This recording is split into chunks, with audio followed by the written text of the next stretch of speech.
미리 우리가 예견을 할 수 있는 거예요. 이 흐름을 아는 분들은 오피스텔 투자를 이때부터 막 하기 시작했어요. 그게 제가 지금까지 오피스텔 빌라를 하는 이유입니다. 안녕하십니까?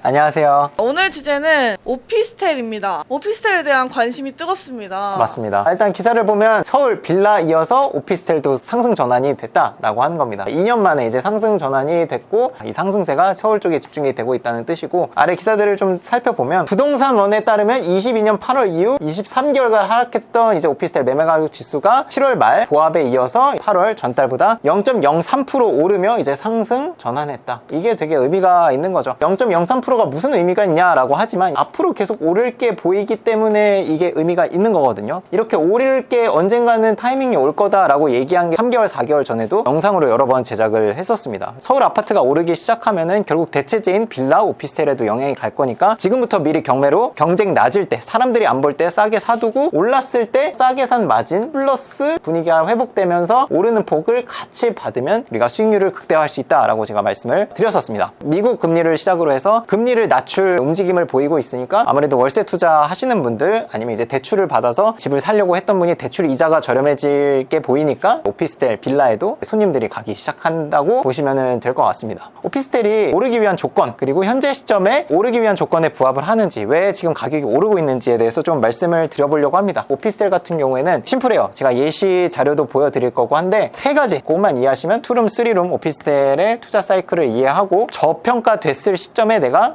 선진입을 해서 투자를 이어갈 수가 있다 설명을 드리고 싶습니다. 가장 중요한 첫 번째는 가격 상승을 먼저 보고 들어갈 수 있습니다. 미리 우리가 예견을 할 수 있는 거예요. 그게 뭐냐면 아파트만의 가격 상승, 물론 아파트도 오르고 빌라도 오르고 오피스텔도 올랐을 시점에 진입을 할 수도 있습니다. 근데 그거는 어느 정도 올랐을 시점에 진입을 하는 거기 때문에 조금 위험성이 있다고 생각을 해요. 근데 이제 제가 4개월 전에 5개월 전에 그렇게 외치던 오피스텔을 지금 해도 된다, 지금 팔리진 않지만 2년 뒤를 바라봤을 때 너무 괜찮을 것 같다, 너무 저평가돼 있다라고 했던 게 왜 그랬냐면 그때는 아파트만 오르고 있을 시점이었어요. 서울을 중심으로 해서 아파트만 오르고 있었습니다. 빌라, 오피스텔 거래가 된다, 거래가 활발하다, 이런 얘기들이 전혀 없었어요. 근데 지금은 기사가 사실 나오기 시작했죠. 오피스텔도 오른다. 제가 생각하는 기준에서는 약간 늦은 감도 있습니다. 오르기 시작한 초창기이기 때문에 앞으로 더 오를 여지는 있어서 설명을 드립니다. 아파트의 가격 상승이 선제적으로 일어나야지 오피스텔은 오릅니다. 투룸, 쓰리룸 오피스텔이 아파트의 대체이기 때문에 아파트 가격이 올라간 거에 부담을 느끼신 분들이 투룸, 쓰리룸 오피스텔을 찾아서 가시는 거예요. 그럼 매수세가 있어야 가격이 올라가거든요.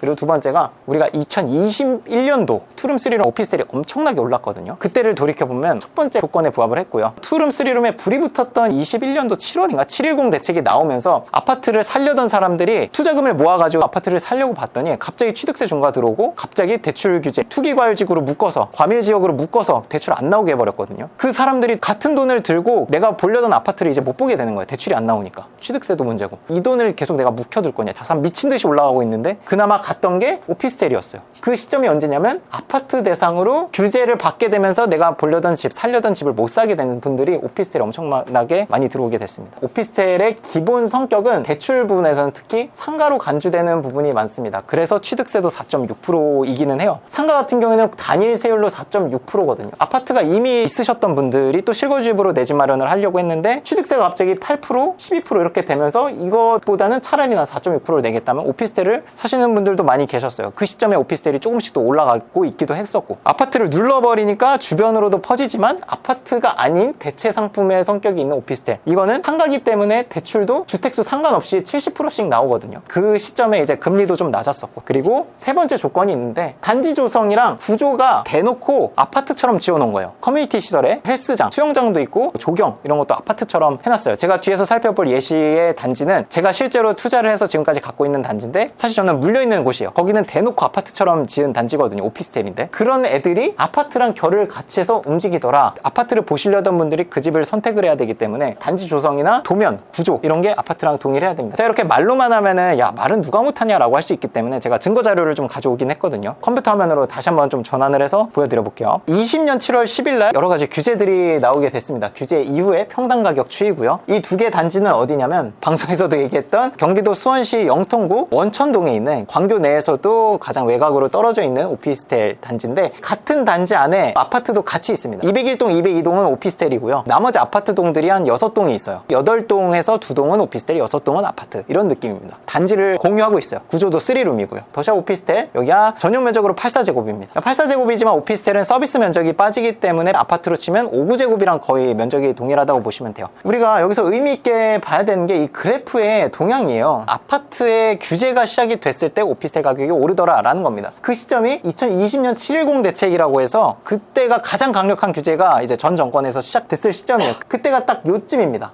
오피스텔 같은 경우에는 계속 가격이 그대로였는데 아파트 같은 경우는 꾸준히 상승이 되었습니다. 규제가 시작되면서 사실 이 흐름을 아는 분들은 오피스텔 투자를 이때부터 막 하기 시작했어요. 규제가 시작되면서. 대부분의 사람들은 이때 오피스텔을 사야 된다는 걸 몰랐죠. 하지만 이때 샀던 사람들이 진짜 위너였죠. 이때 사서 이때 만약에 팔았으면 진짜 수익률이 어마어마하거든요. 아파트보다는 오피스텔 빌라가 훨씬 더 좋은 게 올라갈 때도 비율을 봤을 때 오피스텔이 훨씬 더 많이 올라요. 여기서 여기 오른 거랑 여기서 여기 오른 거는 사실 2배가 되거든요. 오피스텔을 저평가 시점에 내가 살 수 있다라고 하면은 아파트의 거의 1.5배에서 2배 정도 되는 수익률을 가져갈 수도 있는 거예요. 실제로 더샵 아파트가 절대 가격 자체는 크지만 올라간 비율로 봤을 때는 오피스텔이 상승기에는 훨씬 더 많이 올라갔었어요. 이런 것들에 대해서 판단이 잘 안 되는 분들은 그나마 변동성이 좀 덜한 아파트를 가져가는 게 맞지만 투룸, 쓰리룸 오피스텔도 변동성이 좀 클 뿐이지 내가 저점에 살 수 있으면은 올라갔을 시점에는 더 많은 비율로 더 적은 투자금으로 더 많은 돈을 벌 수 있는 기회가 있었었죠. 지금 시점에 특히나 제가 항상 말씀드린 이거를 만약에 경매로 더 싸게 산다면 더 많이 싸게 사놓고 올라갔을 때는 아니 요 시점에 샀으면 이게 수익률이 더 커지는 거예요. 제가 아까 말씀드린 1, 2, 3번을 여러분들이 적용해서 그 타이밍이 딱 왔을 때 여러분들이 오피스텔을 사시면 단타 매도는 좀 어려울 수 있으나 올라갈 때는 수익률 자체가 아파트보다 훨씬 상회하기 때문에 보유 가치가 있다라고 말씀을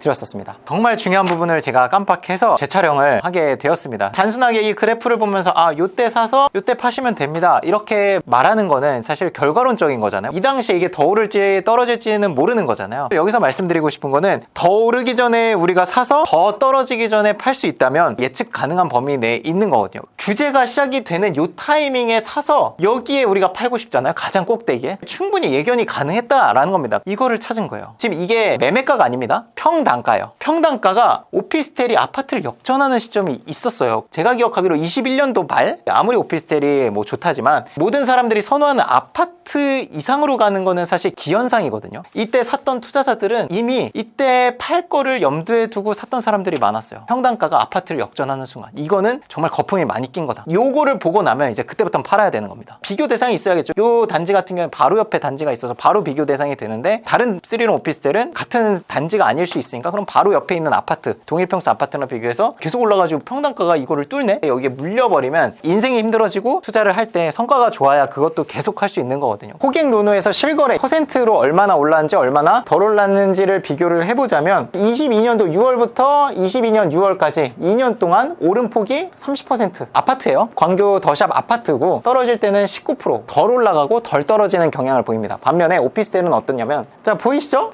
68% 올랐다가 떨어질 때는 36%씩 떨어져요. 2배 가까운 수준으로 퍼센트가 올랐다가 아까 아파트는 19%인가 그랬거든요. 거의 2배 가까이 떨어지게 됩니다. 저평가였을 때 샀다면은 내가 먹을 수 있는 차익이 아파트에 비해 훨씬 큰 거예요. 퍼센트도 훨씬 높고 투자금 자체도 적게 들어가니까 들어간 돈 대비해서 수익률을 따졌을 때는 2배가 훨씬 상회하겠죠. 가격이 오르기 직전에 내가 투자를 할 수 있으면 2년 뒤를 바라봤을 때는 수익이 훨씬 더 크겠죠. 아파트 투자하는 것보다 훨씬 안정성이 크겠다. 그게 제가 지금까지 오피스텔 빌라를 하는 이유입니다. 그래서 아파트가 오르는 지금 시점에서 오피스텔을 통해서 가장 높은 수익률, 빠르게 부자가 될 수 있는 투자 수단이고 돈도 별로 안 묶이는 좋은 수단이라고 생각을 해서 이렇게 소개를 했습니다. 아파트가 오르고 있잖아요. 그게 또 퍼지기 시작하는 시점을 내가 기다릴 수 있고 버틸 수 있다면 찐 투자자들은 이거를 생각하겠지만 저도 더샵 오피스텔을 갖고 있는데 그때 샀던 게 투자 개념으로 샀던 게 아니라 저는 사서 그 집에 입주를 했거든요. 떨어지더라도 마음이 좀 쓰리긴 하지만 또 타이밍이라는 게 또 나중에 오기 때문에 기다리고는 있습니다. 제가 오늘 말씀드린 거는 아파트에 따른 저평가 여부를 판단하는 방법을 설명드렸다고 한다면 오피스텔을 바라보는 다양한 관점들이 있어요. 뭐 원룸 오피스텔은 적용이 안 됩니다. 그래서 원룸 오피스텔을 투자할 때 어떤 제가 갖고 있는 기준이 있는지 그리고 장기적으로 오피스텔 뭐 전세 끼고 샀을 때 전세가가 꾸준히 오르는 지역은 어디인지 그 오르는 지역들의 조건들은 어떤 게 있는지 또는 이제 세금 체계 그런 부분들에 대해서 제가 원데이 특강으로 준비를 했으니까 오피스텔에 대해서 좀 더 심도 있게 배워보고 싶으신 분들은 강의를 신청해서 뭐 부담되지 않는 가격이니까 들으러 오셔가지고 하루 동안 정리하는 시간을 가져보면 좋을 것 같습니다. 고생 많으셨습니다. 고생 많으셨습니다.